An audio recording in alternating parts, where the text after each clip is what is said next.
Chicano, did you feel like there was prejudice or there's something that just kind of, there was not a stigma per se, but that just because you were Chicano, yes, that in the industry you were working in, there was just kind of this kind of, I want to say pushback, but...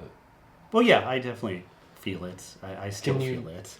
While working in the industry and getting to the level that I've gone to, it's certainly been a bigger hurdle than other colleagues who may have had less skill and may have been people of non-color. Watching them climb the ladder and excel, well, it's been 10 times harder for me. It's certainly, I've seen it, and it has been, it hasn't been the easiest watching it and dealing with it and trying to understand and trying to push through it. Yeah, I mean, a lot of colleagues who were more part of the buddy group and definitely people of non-color, watching them rise the ladder when they also, I hate to say it, but at times were probably less skilled, but more appeasing of their colleagues around, and you know, they didn't have they weren't Latino, and just watching them climb the ladder. While it was always 10 times harder for me and other colleagues of people of color. The industry, my industry, advertising, motion graphics, is sadly an industry that is lacking in both culture, diversity, and also on in terms of gender as well. And there's not a whole lot of women in my industry, and there's not a whole lot of people of color in my industry in advertising. It's getting a little better, but it is still very much lacking. It's still a very undiverse community of people working in the industry, and that's just a sad state of affairs. And I have noticed, again, other colleagues that have climbed the ladder, that had less to offer, and were not people of color, but were more able to be accepted by leadership and by stakeholders and so forth, because that was the expectation. Those are the people that tend to be those are the people that tend to be in charge of these teams and running these companies. It's just a sad state of affairs that there is not more diversity at people at the highest level. And so those types of people that are reflective of that non-diversity are the ones that seem to be climbing the ladder. It's always been 10 times harder. I'm grateful for how I've been able to rise through everything and prove myself, but I've always felt like I've had to prove myself 10 times more, 10 times harder, stay up later, do more. It has always been the case. And I will say that's probably also, my dad was an immigrant. He left Mexico in the 70s. I know that the movie on my website speaks to this, but my dad threw himself into the trunk of a car with another person, so both in the back trunk of a car, and they got over the border. He risked everything to come to the United States for a better life for himself, and he did. He's still alive, and I love my dad. He's worked so much. He's worked so hard and done so much for us. That I really can relate to that, and I feel like that is also a driving force in how I approach life and career and so forth. Like I feel like I need to work 10 times harder, and I think that's also the nature of just how the industry is and how I mentioned, but also just having a parent who's a first generation immigrant and what they had to get through to get me where I'm at. That is always in the back of my head. So it's that push. Mm-hmm. Considering everything he had to do. Because I think you mentioned also in that video he was working, 16, I think he said 16 hours, yes, washing dishes. So all of that kind of pushed you. Yes. Past all those late nights, past all those working, like you mentioned, like still lingering late nights. Not that, again, it's good to get rest and sleep. But yeah, it's still a struggle, and even now in this day and age, it's still hard.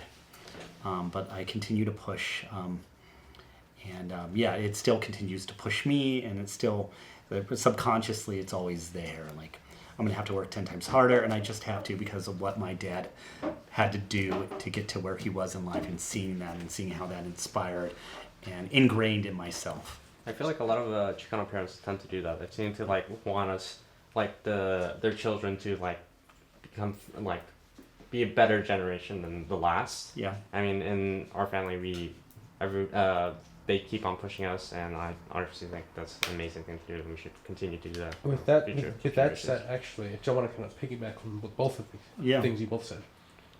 In hindsight, after everything you've gone through, from working in San Francisco to LA to Spain to opening up the Mighty Luchador, in hindsight, is there something you would tell your younger self, or something you would tell someone of color or gender, whatever it is, maybe, who is starting in your industry or has aspirations to maybe open their own business or something you've done throughout your time of working? What would be your advice to that person?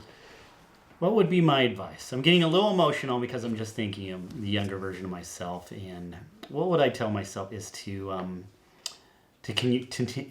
what I would tell my younger self would be to continue pushing forward, to not give up, to just know it gets better, and it gets better, and you will have moments where you question everything, and it gets really hard, but that you will push through it, and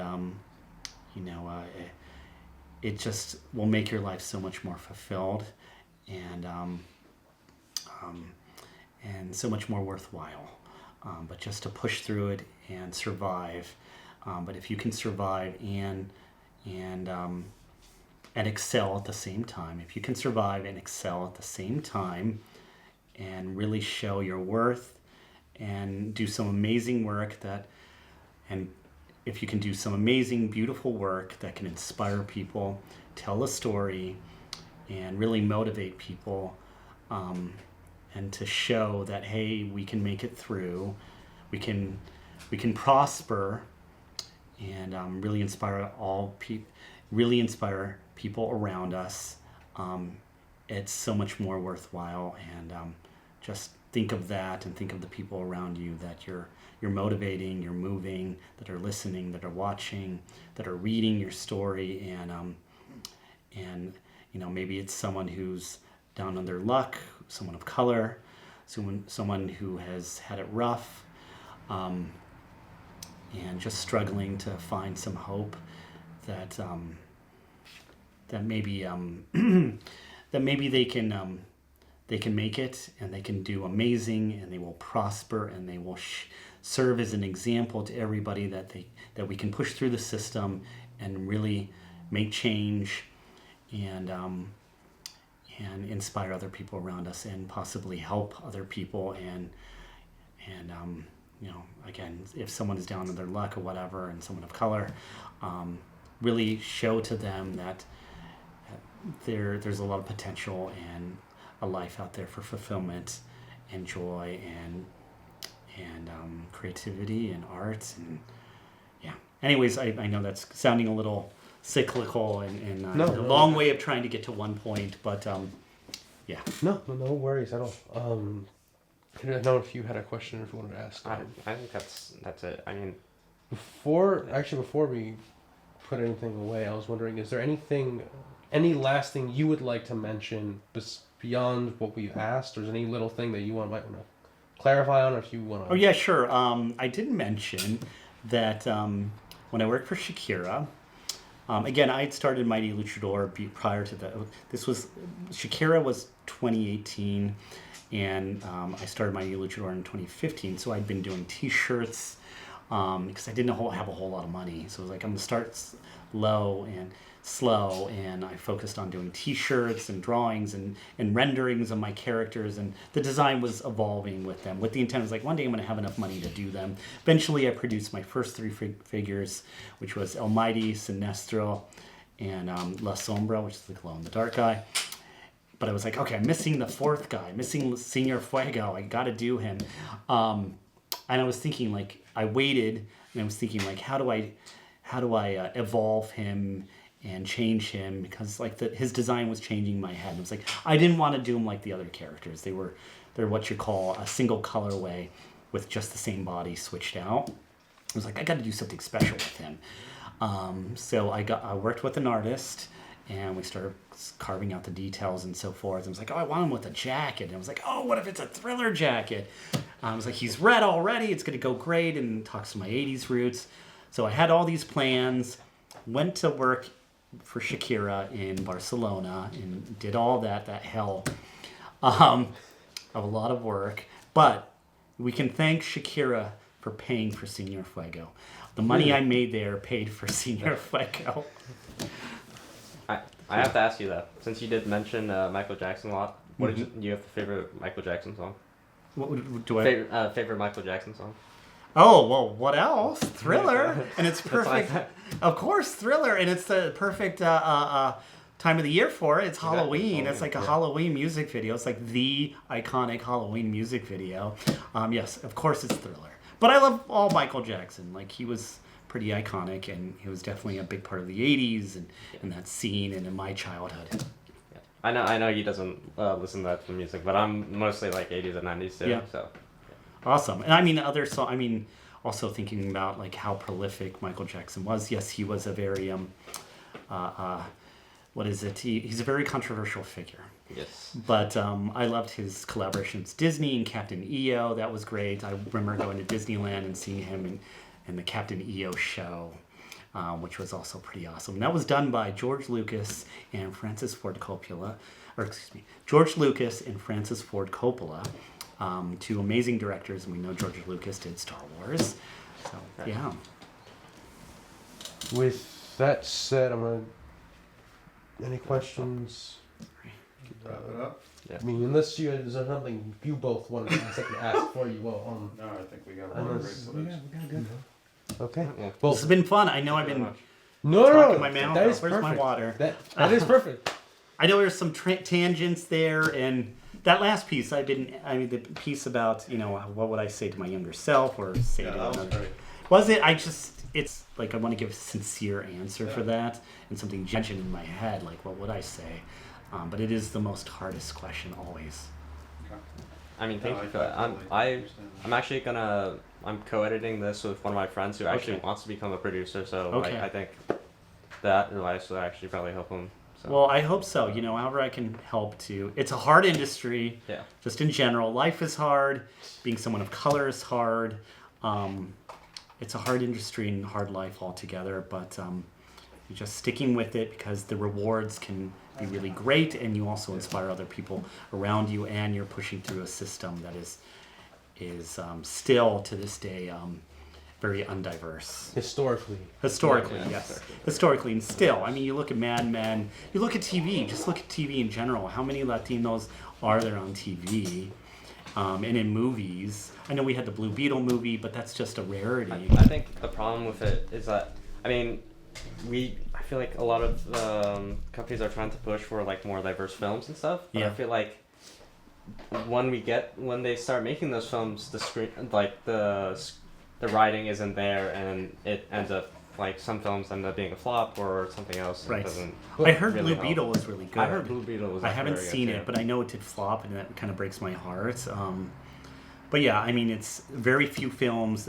There are films that are produced, not enough with Latino, Chicano, people of color, directors and actors and so forth. There's not enough of that, but when it comes down to it, it's also there's not enough quality, material, movies, films, etc. out there being pushed with people of color. I think also like just for the project in general, we're just hoping to get this story out because when someone who's aspiring to be a producer or do something in graphic design or animation, they hear this, you say, "You did it." I did it. You did it. So that means I can do it too, and just inspiring that generation to kind of break that barrier. So I'm trying. That's what this is for, so that next generation can see people have done this before. Because I feel like that's a lack of people you see doing, especially Hispanic. Yes, and there's a lack of people who are speaking up about their stories. A lot of people are forgetting the older generation. And the thing is, I think for the Hispanic market, we tend to, at least the older Hispanics, like our fathers, grandparents, still live off the Univision era. And there's nothing now that represents the new second, third, fourth generation. Who do they look up to? They don't look up. They don't have anybody to look up to. Yeah, I mean there is Bad Bunny, but no, the list is very small, very minimal. I was just trying the other day to and the market's huge, Joe. The market is huge, yes, and it's expanding. It's one of the biggest expanding groups, like in the country. Biggest untapped because exactly, it's untapped. It's a hard one to tap too, and I think also being sort of with current media and so forth, or up throughout the years, it's very whitewashed. It's very and that's sort of the expectation. Even with other people like us, it's like our expectation is for that, and not seeing someone of color there. It's just a bit sad and depressing. And hopefully we're pushing I think in the field of entertainment, there was only like one person who's like successfully like made into that market. Was it Tyler Perry? I think his name was Tyler Perry. Medea. Yeah. What was his name? Well, there's, other people. I think he was like the most. But there's not enough across the board, and I was also. Yeah, not at all. There hasn't been a breakout series like back in our days, like Chespirito or something like that. Yeah. There hasn't been something that penetrates the mainstream. The mainstream, which is a big market to penetrate, but nobody's cracked it yet. Yeah. And I think that when that happens, it'll be good for everybody. Even when you do your shadowing, you have more Hispanics coming to a regular doctor that doesn't connect because there's no connection there because it can't speak. For context, I want to be a neurosurgeon. You want to be a neurosurgeon? Wow. Neurosurgeon. So I actually got a chance to shadow a vascular surgeon. What I noticed is that huge number of Hispanics and African Americans go there just for all the problems. But there's a hard time with the translation. Yeah. And it's just like, especially with noticing with the older generations, like I won't come to a doctor unless they can have someone who speaks Spanish. And even with the older generation in general, because the two I shadow speak Farsi. So he's like Iran, Iraq. So they'll have interesting. Okay. So they'll have people come in, and it's crazy. They'll cuss out the front desk in Farsi, saying, "I will not see anyone unless I get that doctor there," because they're off doing surgeries. Yeah. But it shows that just like unless there's that connection of like I could see someone who looks like me, who speaks like me, across the table, who is here to help me, that is a world of a difference. Yeah. When you have a white doctor come, and I see it. I see it because seeing how they interact, and sometimes I was like, can you translate? I'm like, sure, I'll translate. I don't mind at all. And just seeing that dynamic and what happens when it just switches. Where it goes from broken English to Spanish and just everything goes smoother. That's amazing. And seeing that. That's incredible. But no, like, to this project and everything we do here, it's just letting our generation and a younger generation know there are people who have dreamed with you, has gone through this process before, and it is possible. It is possible. And it's something that you don't hear enough of. And I think just from a personal standpoint, you don't hear enough of that from Hispanics or these most minorities. You don't hear enough of that.